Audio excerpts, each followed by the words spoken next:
Okay, and welcome back, and welcome to the K Files this morning. And we have our friend JP back with us this morning.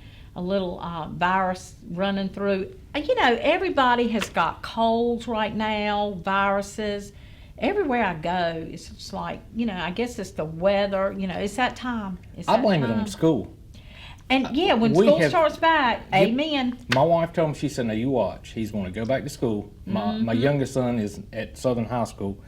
And within days of him going back to school, my household is sick.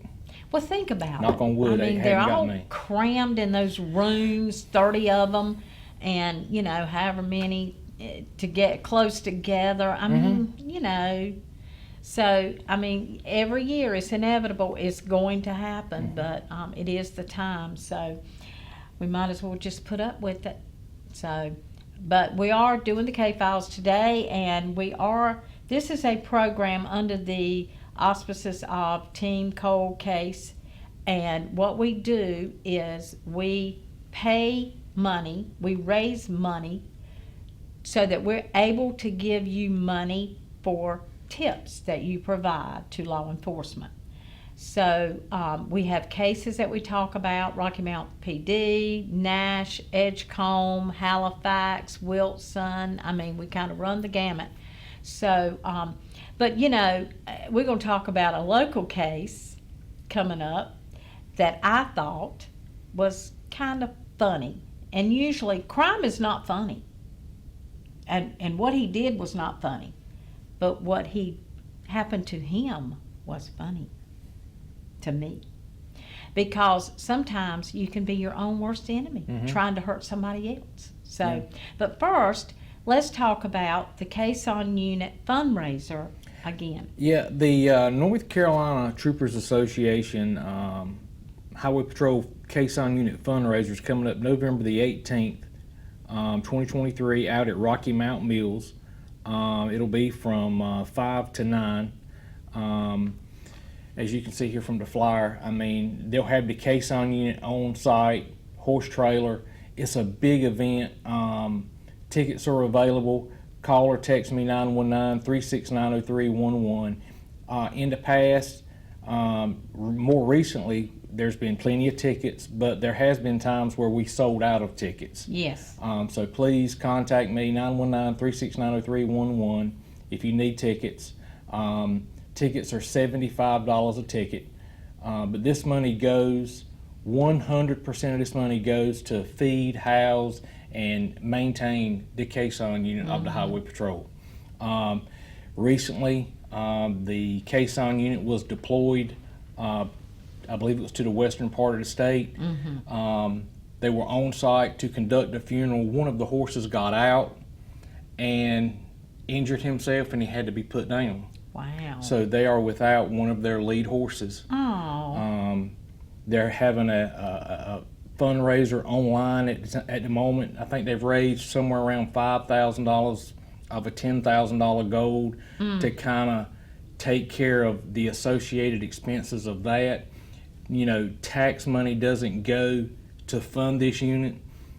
It's pretty much ran by private donations from the State Employees Credit Union. A lot of people here in Rocky Mount have kind of taken this under their wing, and the patrol is very appreciative of it. Well, all the more reason to have this fundraiser. They're really in need of funds for this, everything associated, like you said, with this horse, and of course a lot of other things. Think about it. Horses eat. Yeah. They eat, and they get sick, just like humans, and the vet bills are not cheap, and the whole works. It's a big endeavor. It is a great endeavor, but it is a big responsibility. And it's very solemn when you see the Highway Patrol Caisson Unit. It's second to none. Oh, absolutely. And we provide this service to law enforcement officers, government dignitaries, things like that are killed in the line of duty, and we offer it to people in North Carolina, South Carolina, Tennessee, any state that adjoins North Carolina. They make the phone call, we're there. We provide this service to law enforcement officers killed in the line of duty in adjoining states. And unfortunately, the phone rings quite often. Yeah, and I'm sure it does. But if, like JP said, if you've ever been to a funeral which is going to be a law enforcement officer's funeral, that's what this was designed for. But if you've ever been, it will just tug at your heartstrings like crazy. I mean, it just gives you chill bumps when you see this. The Caisson unit went up to Arlington National Cemetery, trained with those guys at Arlington. They're squared away, they're first class. The actual wooden unit itself was Amish made, and it was modeled after the Caisson unit that carried President John F. Kennedy. And again, I mean, I am, partial to the Highway Patrol. I love the organization, but anything they do first class. I agree. I totally agree. So, if you want one of these tickets, give the number again, JP. Call or text me at 919-369-0311, and I will hand deliver them to you. And you'll be helping the Highway Patrol with this Caisson unit. And guess what? You also get some awesome food. Yeah, great food. Russ Saputo looks after the Highway Patrol. There's another gentleman right here in Rocky Mount with Rocky Mount tent on him. He does, he rents chairs and things like that, and it's slipping my mind. Brian James. This is Chair and Equipment Rentals. This is his baby right here. He does a lot for the Caisson unit. He is probably the #1 supporter of the unit. And we are very grateful for him. Yes, he's definitely on board and just really does a great job. So we thank Brian. And Brian asked me, could he come on and talk about it at some point. So we'll have Brian on as well to talk about why he got involved, and his passion for this. And as he has one. Citizen. Yeah. Just as a regular. I won't say Brian is normal. No, I'm kidding, Brian. Brian's a friend, so I can say that. But yeah, just as a regular citizen, Brian, wanted to get involved with this. So we'll have Brian on. But we're going to take a break. We're going to come back and we'll talk about a hot and now, and then we'll get into our Team Cold Case cases in our book right after this. Okay, and welcome back. Let's move our little thingamajiggy. I love that. Yeah, we're going to make it fall a little bit on the set here. John's left us at this morning. Okay, so talking about a local case, well, two things have happened. Number one, the Rocky Mount Police Department, they do business checks. I'm impressed with that. So they were at 7-Eleven on Bienvenue Road doing a business check. Is everything okay? Blah, blah, blah. And they heard gunshots. Well, Tiffany Square is right behind where Ollie's, K&W, that shopping center is right behind 7-Eleven. So they took off towards Tiffany Square. And when they get there, they see they found a guy that had broken in to one of the businesses. I don't know which business. And then he was shooting into the nail salon. And what purpose he had, because it was 10:39 at night. So I don't know what purpose he had for shooting in there, but while he was in the process of shooting in the nail salon, he shot himself in the leg, poor fella. I mean, evidently he didn't know how to use a gun. That's what it sounds like. So anyway, that's one of our hot and now stories. And of course they arrested him, but he had to be taken to the hospital and all that. So anyway, another case traded in Wilson, and I did talk to the owner. I know him very well. I talked to the owner and I said, what happened over there? Because the call, it was on Facebook, and sometimes these things on Facebook, they don't give enough, and sometimes, it's misconstrued because there's not enough information. But anyway, so person comes in there and shoots himself in the leg as well. But it said person shot in the leg, so you didn't know if it was somebody else shooting, but I verified that it was him. He shot himself in the leg. He was a concealed carrier, or whatever you call it. You know, JP, because that's what you do. But he had a concealed carry, so he was carrying his pistol somewhere on his person. I don't know if it was his waist, his pocket. I don't know where it was, but the gun went off. Another case of It's a lack of sometimes training. you don't need a concealed carry. I totally agree. I mean, Totally if agree. you're You'd going to be shoot yourself in the leg, Surprised how many people used to, when I first started doing this 5, 6, 7 years ago, you would have 1 or 2 people in a class that would raise their hand and say, look, I've never touched, handled, owned a firearm. Class last month, I bet you 50% of my class has never touched, held, owned, nothing, a firearm. I've seen people put bullets in a gun backwards. And these people want to just come and take this class, and Wow. I'm hesitant about it because, you know, the state sets a standard, as a minimum standard. These people need to be taking a handgun class before they even come to Absolutely. jump through the hoops to carry concealed. yes, absolutely. And you know, that's my 2 cents worth. Yeah, You know, I agree. you don't need to just come and sit through an 8-hour class and go shoot a weapon and start carrying a concealed firearm. That's just my Right. opinion. Well, I totally Because agree. of this right here. Yeah, prime example. Mm-hmm. Okay, well, we're going to start this morning with a case that that you wanted to talk about this morning, Susan Sharon Clary. Yes. This Robert, case mhm. has recently been highlighted on WREL. It's also recently been highlighted on NBC 17. Wow. Well, what Um, brought it back up? 40-year anniversary. Oh, It's- so it's- they do like Mhm, mhm. Okay, I got you. There's also a Facebook page that you can follow this case along, and it's called the Susan Sharon Clary. Who murdered Susan Sharon Clary? Clary. Who murdered Susan Sharon Clary? But this case, like I say, has been in the news a lot. We're going to have some family and friends next week if the schedule allows it. That'll be good. But anyway, this case is from May 16th, 1983.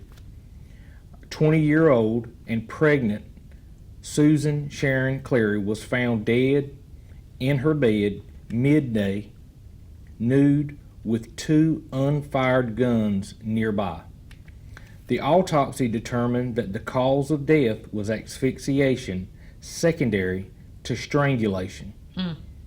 Clary was found dead in her own bed by her father after she didn't show up for work.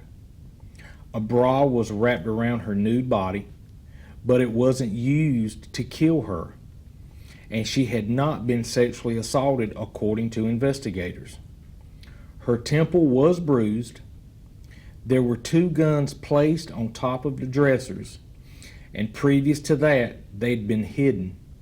Neither had been fired. The bed was moved out of place. A footstool, a rather large one, was moved out of place. Additionally, there was a guard dog. The dog was known to be excessively loud and aggressive if anything out of the ordinary was going on. The dog hadn't barked at all that morning. Her mother, Maurice Sharon, worked in an insurance office and was expecting to see her daughter at an appointment with a realtor who worked in the office. When she missed her appointment, her parents called her job, and they said that she hadn't shown up for work that day. Susan Sharon Clary had already named her baby Chad Ray Clary, and he lies beside his mom in her final resting place. Oh my gosh, what a case. It is. It is. Oh, so, there's so much to talk about with this case. Mhm. First of all, the dog not barking, Mhm. that's the number one thing that stands out to me. because it lets you know from a law enforcement standpoint. I would assume that it would be someone that dog recognizes Yeah. and categorizes as a friend Yes. or Yes. friendly or a family member. Especially if he was as aggressive Yes. as it alludes to here. Mhm. Wow. So, was she married? Did she have a husband? I mean, did she live with a husband? You know, from what I've read on WREL, from what I've read on his Facebook page, it alludes to that she is married, okay? But like I say, we're going to have some friends and family on next week that will probably Answer all these bring questions. some questions to light and probably answer some questions and things like that. A lot of Right. good information. I do know it really rocked the community some 40 years ago. Well, what is the address? I mean, I It don't- doesn't have it here, don't have but an it had, address. from Most what of I've them read do. online, it's a Halifax County case, Right. and it was in Weldon, North Carolina. Wow. Well done. hmm This You know, is mind-boggling. some of the things that just jumped out at me as I was reading, clearly the dog, guns being placed around after the fact. Yeah, and not The fire. bed moved, bra tied around her neck that was not used to strangulate her. Okay, that means that was probably done after the fact. No sexual assault took place according to the autopsy. Okay, a lot of this is odd. Yes, it is very odd. But the biggest thing here that I've read that jumps out at me, and you hit it, and that is the dog. Yes, and I mean, he was a guard dog. Yes. And it talks like they say that the dog was very aggressive, very loud.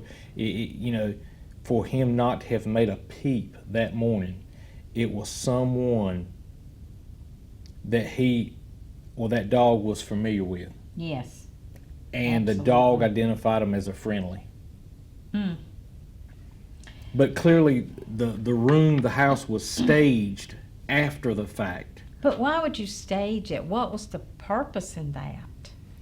And moving a footstool? To throw law enforcement off when they come in to investigate. But I understand that, but okay. That's my opinion. So the person that probably was, I'm just speculating, that probably knew her and was family, husband, whoever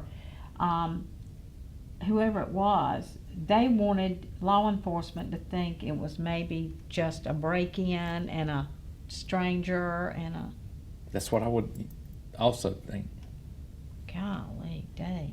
And to move the bed around, to place objects on the floor, a footstool, things like it almost makes you think that it was staged to look like a fight or a struggle had ensued, when really, clearly, it hadn't. Maybe it does say that she had a bruise on her temple. Mm-hmm. She was 20 years old. Mm-hmm. Beautiful young lady. And you know what? Whoever did this is an absolute, well, anybody that commits murder is just a dog, but she was pregnant Mhm. and it killed the baby. I mean, that's horrible. The only good news about this situation, just like another case recently in North Carolina that was about the same age, there is no statute of limitations for bringing somebody to justice. Well, And if evidence comes way it should forward, be. and the charging agency and the DEA can come together and decide, we're going to make charges. It doesn't matter if it was 40 years ago, 50 years ago, 60 years ago. You commit murder in North Carolina, and they're coming for you. When they get the evidence that they need, they're coming for you. So if this person is still alive and walking around thinking that they have got away with murder, I got news for you. You haven't. Well, I hope not, and I hope they can finally catch him and bring him to justice and give this poor family some closure, Hmm. because they must be tortured. Well, I'm sure her mom. I mean, this case is old. I mean, I would assume Her parents are probably deceased. probably so. Yeah, I mean, but I I'm would sure assume she had. that. She might have had siblings. She Mhm. might have had cousins. I mean, I'm sure she's got some family out there, and they want to know. My hat is off to her family and friends for keeping this case in the forefront on the news media, Yes. on Facebook, on our program. I mean, my hat is off to them for Yes. staying engaged in their pursuit of justice. Absolutely, absolutely. And she had already named her baby. Mhm. Sad, sad. I wonder if the baby was named. I wonder if that name was named after her husband. Well, interesting. Okay, we're going to go to break. We'll be right back right after this with some weather and more. Okay, welcome back. Well, the time has flown. It has really blown by this morning. It has. We've talked about a lot. We've talked about the case on unit, which we fundraiser, which we will be talking more about as time goes on. We'll have people on, and we'll talk about it. Give you plenty of advance warning. Was it in November last year or October? November. Well, because of COVID, we actually moved it around. For years, it was always in November. Yeah. And then we moved it one year when we started having it back, like in January or February. Okay. And the attendance was nothing like it had been in the past in November. Okay. So I think this might be the first time since COVID that it has returned to November. November. Okay. Well, that'll give you something right before Thanksgiving to go out and have fun. And November 18th. November 18th, Okay. 5 to 9. And you can get your tickets. Give your number again, JP. Call or text me at 919-369-0311, and I will hand deliver you some tickets. $75 each. Okay. All you And can eat. Let's go ahead and we can do one more case Okay. today. This next case, Bernice Smith. Bernice Smith. This is another older case. It is from June 6th, 1983.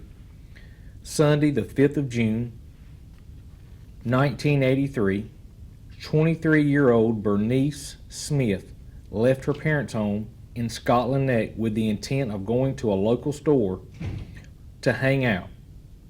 Bernice Smith was seen by multiple people walking through the town of Scotland Neck Sunday evening and early hours of Monday morning. On Monday, June 6th, a farm worker traveling down Baker School Road found Bernice lying in a ditch on the side of the road. She had been struck multiple times in the head with a blunt object. So that alone lets you know that she was not struck by a vehicle. Well, I guess the moral is watch out how you hang out at stores. Mhm. But normally, the odd thing about this is normally guys, men, they hang out at these country stores and things like that. Men do that. But you don't hear of a lot of women hanging out at stores. Yeah, especially You know? 23-year-old women. Yeah, 23-year-old, years old. I mean, so, but anyway, Interesting point. I mean, since I've retired, I have kind of started this ritual of hanging out at my local convenience store Yeah. with a bunch of older gentlemen drinking coffee every morning. And, over the past 3 years, I don't know of a female that has stopped in and stood in and drank coffee with us at all. yeah. Now, they'll come in and say, hey, good morning, hello, and roll on. And like you said, older gentlemen, this girl, like you said, was 23 years old. I mean, that is really odd. And she lived with her parents and just went to the store and didn't come back home I was going to say not be seen again, but yes, she was seen again by this farm worker. Baker School Road, if anybody knows anything, Baker School Road, she was lying in a ditch on the side of the road and had been struck many times, so with a blunt object. So if you know anything, please, $15,000 we have in the pot. We'll be glad to pay you in cash within a couple of days. You don't have to wait for a trial or anything. This has been a long time, so it's going to be difficult to get somebody to come forward in this case because, you know, her parents, again, you know, we don't know if her parents are living or what, but we don't know if the person that even did this to her is living. So anyway, it's going to be a difficult case, but anyway, if anybody knows anything, please call 406-6736. You can call the Scotland Neck Police Department. You can call our Crime Stoppers. Will contact any agency, 977-1111. I mean, they'll contact any agency if they get a call. So if you know anything in the Scotland Neck area, you all please come forward, somebody, and give closure to some of her family. So anyway, I think we can go ahead and do Hugh Phillips. I think so. This next case is from January 28th, 1984. Hugh B. Phillips. B as in boy. Hugh B. Phillips. Hugh Phillips was walking on Northeast Main Street in the Douglas block of Rocky Mount when an unknown male suspect physically assaulted and robbed him. Phillips died a few days later from these injuries. Northeast Main Street. This doesn't sound. This. It's yeah. just a random thing, isn't it? That's what it sounds like. I mean, we don't have a time of day. You know, we don't know if it was in the evening hours, early morning hours, overnight. But it sounds like just a robbery. A robbery. Yeah. That's what it sounds like to me. That's sad, but we all know where the Douglas block is, where the event center is. So it's on that block, Northeast Main Street. Somebody should know something, but again, these cases are terribly old, and well, in it'll be 1984, difficult. correct me if I'm wrong, wasn't that where the police department was at? Yeah, you're exactly right. It was on Washington Street, wasn't it? By Carolina Telephone. Yeah, on Washington Street by Wow. Carolina Telephone. Right, I mean, that's something. It would have been A block, two. a block. No more than two. Yeah, and right behind it, almost. Wow, that's a good point. That is a really good point. I hadn't thought about that. Well, if anybody knows anything, call the numbers. You can collect some cash, and we want to give closure to some family members. So please come forward. That's why we do this. That's why we do this, because we want to appeal to you to please do the right thing, and not only give closure to families, but get people off the street so they don't do it again, because they're out here. If they have done a crime and gotten by with it, they're just repeating and repeating. They've done it several times, especially since 1984. So we owe it to the family, and we owe it to the communities to bring this person to justice. So whoever did this. So all right, that's all for today. We'll be back with you next week, and maybe have a guest next week. So make it a great day, and thank you, JP.